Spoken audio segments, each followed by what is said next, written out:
बिस्मिल्लाहिर्रहमानिर्रहीम। अस्सलाम वालेकुम। दोस्तों, वही हुआ जिसका अमेरिका को डर था। आलमी जंग शुरू हो गई और रूस और यूक्रेन की जंग में बड़े ममालिक की एंट्री हो गई है, जिसने अमेरिका को हला कर रख दिया है। जबकि उस मुल्क के मुकाबले में नेटो फौज भी 200 जंगी जहाज लेकर रूसी बॉर्डर पर पहुंच गई। दूसरे अल्फाज में अब ये जंग रूस और यूक्रेन तक महदूद न रही, बल्कि आलमी जंग में तब्दील हो गई। अब तक की बड़ी खबर यह है कि चीन बाकायदा तौर पर रूस यूक्रेन जंग में कूद पड़ा है। अमेरिका का बना बनाया खेल खत्म हो गया है और चीनी मिसाइल और ड्रोन कहर ढाने को तैयार खड़े हैं। हवत रूस यूक्रेन जंग में चीन की एंट्री के साथ ही अमेरिका की नींदें हराम हो गई हैं।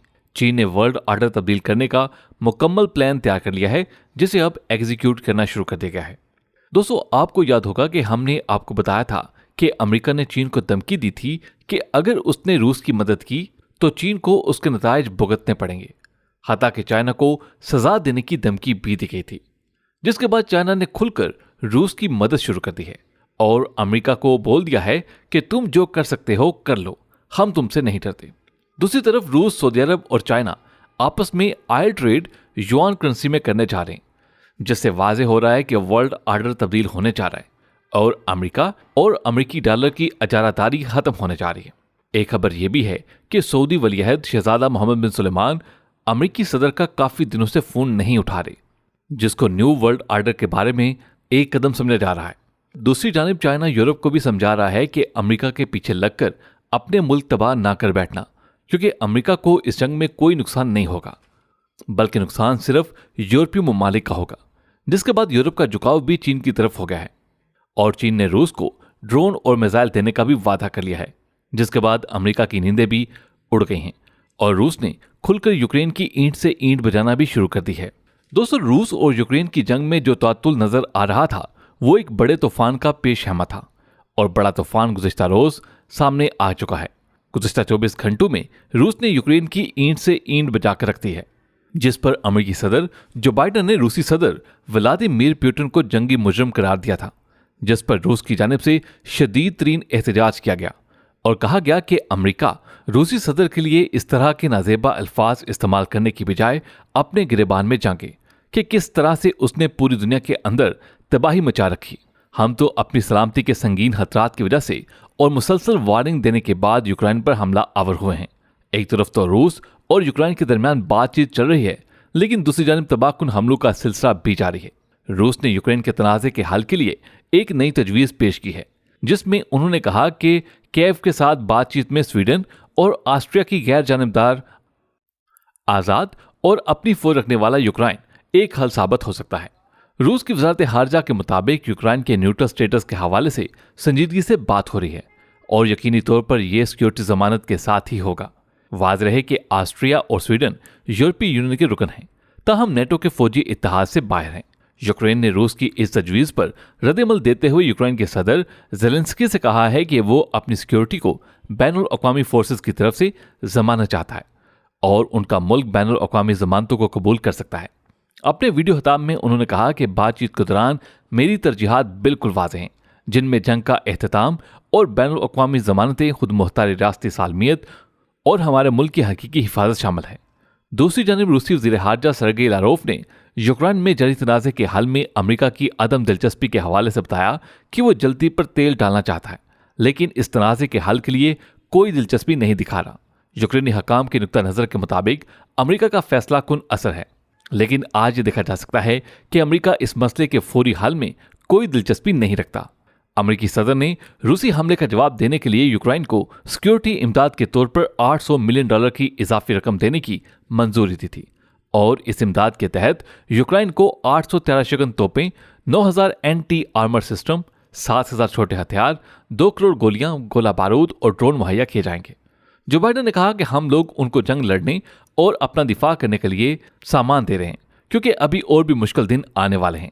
अमेरिकी सदर ने कहा कि ये इमदाद आज़ादी के लिए है, ये लोगों के अपने मुस्तकबिल का तयन करने के हक के बारे में है। इस बात को यकीनी बनाने के लिए है कि यूक्रेन में रूसी सदर व्लादिमीर पुतिन की कभी फतह नहीं होगी, चाहे वो मैदान जंग में कोई भी पेशकदमी कर ले।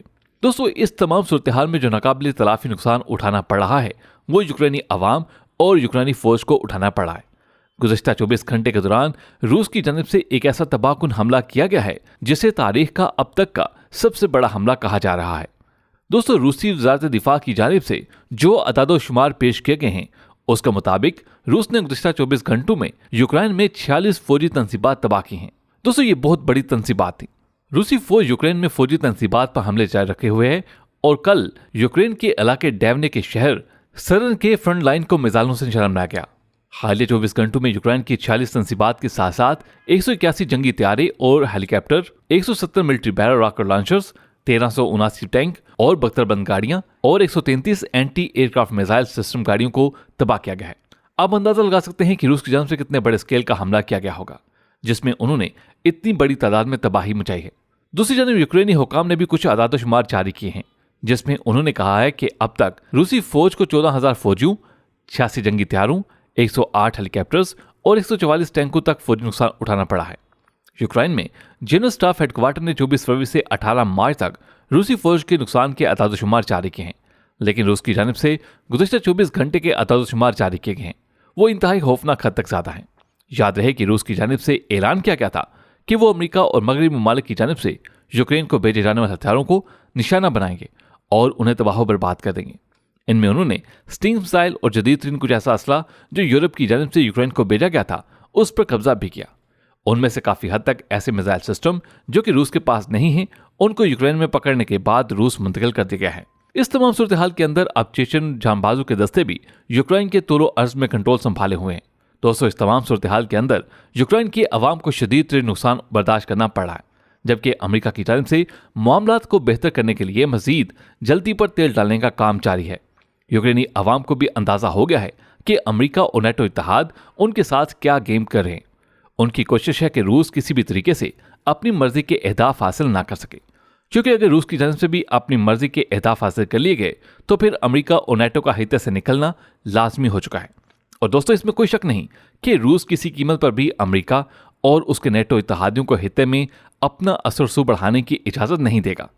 दोस्तों, अमेरिका की जानिब से यूक्रेन को फराहम किए जाने वाले बड़े पैमाने पर असला और गोला बारूद के बाद ये इम्कान बढ़ गया है कि ये जंग तवील शक्ल इख्तियार कर सकती है।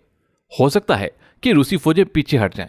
यह भी इम्कान है कि सदर पुतिन साबिक जमहूरिया मोल्दोवा और जॉर्जिया में फौज भेजकर रूस की साबका सल्तनत के मजीद हिस्सों को दोबारा हासिल करने की कोशिश करे जो नेटो का हिस्सा नहीं है। सदर पुतिन यूक्रेन की फौज को मगरबी ममालिक की जानिब से हथियारों की फराहमी के अमल को जारहियत करार दे रहा है और उसके नतीजे में जवाबी कार्रवाइयां भी करने का इरादा रखता है। दोस्तों, ये इंतहाई खतरनाक होगा और नेटो के साथ जंग के खतरात को बढ़ावा दे सकता है। नेटो के फौजी इत्तेहाद के चार्टर की शिक नंबर 5 के तहत एक रुकन पर हमला सब पर हमला तस्वर किया जाता है, लेकिन पोलैंड की सरहद पर बमबारी से लगता है कि सदर पुतिन के पास रोड को बचाने के लिए वाहिद रास्ता नेटो से टकराने का है और उन्होंने ये फैसला कर लिया है। अगर पुतिन को यूक्रेन में फतह हासिल होती है और वो मजीद आगे बढ़ने की कोशिश जरूर करेगा। इस जंग को जीतने के लिए रूस को स्लेची तर्ज की जंग बनाना होगी। इसी वजह से रूस ने अमेरिका और मगरबी इत्तेहाद को चैलेंज किया है कि आप रोक सकते हो तो रोक कर दिखाओ। खवातीन हज़रात, आज की वीडियो में बस इतना ही। हमें उम्मीद है कि आज की ये वीडियो आपको पसंद आई होगी। आपसे मुलाकात होती है अगली वीडियो में। तब तक अपना बहुत सा ख्याल रखिएगा। अल्लाह हाफिज।